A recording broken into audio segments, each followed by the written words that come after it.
I was having a few thoughts about the Chris Eubank Jr. versus Billy Joe Saunders situation.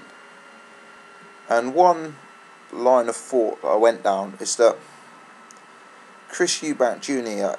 has become a victim of his own hype that's been created around him by himself and by his father. He's gone out of his way to make himself this caricature, this almost pantomime villain. I looked at him on Twitter today. He's got something like 100,000 followers and he follows no one. You know, the way he moves around the ring, the way he throws punches, his post-fight interviews, the fact he doesn't do interviews with like IFL TV. He's gone out of his way to make himself like this figure of hate. And in a sense, he's got away with it. He's maintained interest in his career because of the dominance that he showed in the ring. But let's face it, the guy has fought absolutely nobody of any quality. As Billy Joe Saunders mentioned yesterday, he actually turned down a British eliminator fight. He's not fought anyone above and beyond 8-round level. He's not fought any,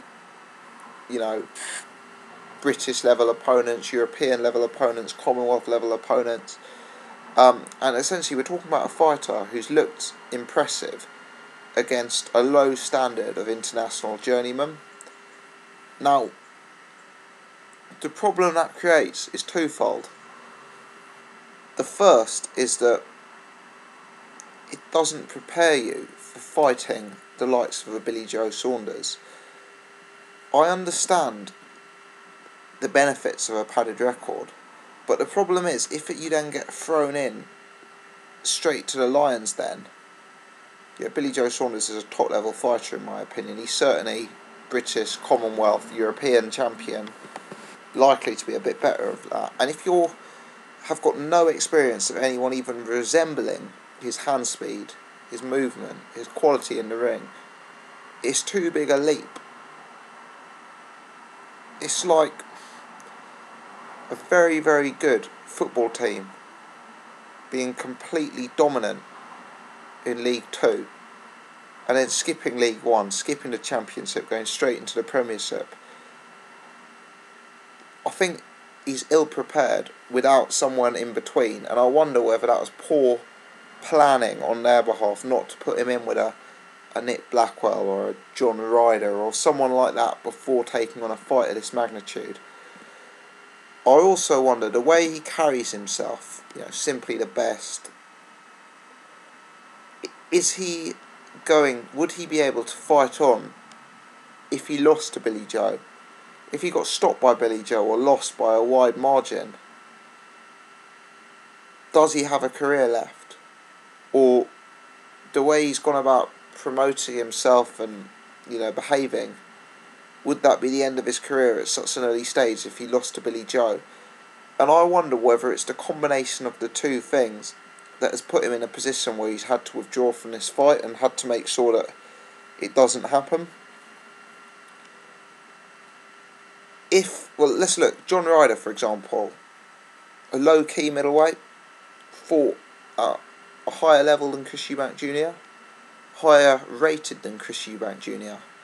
He's the sort of guy who's been able to come back from a loss because he hasn't behaved like an idiot. Losing hasn't lost him credibility like it would do with Eubank Jr. Anthony Ogogo, a very, very well-known celebrity-type prospect in the division. If he lost, of course it would be damaging, but people aren't out to see him fail. He wouldn't lose credibility. He could rebuild from a loss. With the aura Eubank Jr. has built around him, could you really take him seriously coming back with all of this stuff and the way he behaves? I don't think so. And I also think that not having one or two British level opponents was possibly a mistake, because sparring the likes of Carl Froch is great, but you need the in-ring fight night experience to prepare yourself for the likes of Billy Joe Saunders. I'm not saying he doesn't couldn't beat Billy Joe Saunders. What I am saying is that it's unwise to go into a fight at that level without even fighting, you know, sort of 10 round or a British Eliminator level fight. I wonder if they've basically decided it's too much of a risk because they haven't had enough necessary prep, and with the whole sort of scene around him, it's going to be game over if he loses the fight, and I wonder if that's why they've not gone through with it. If that is the case, it's something they should have anticipated, because Eubank Sr. is managing Junior. He probably doesn't have as much experience of managing a fighter as, you know, the likes of the regular boxing managers we see out there. Is it something that should have been considered at an earlier stage? Should he have been stepped up earlier? Should he not have behaved like such a goon? I'm interested to hear people's thoughts on this one.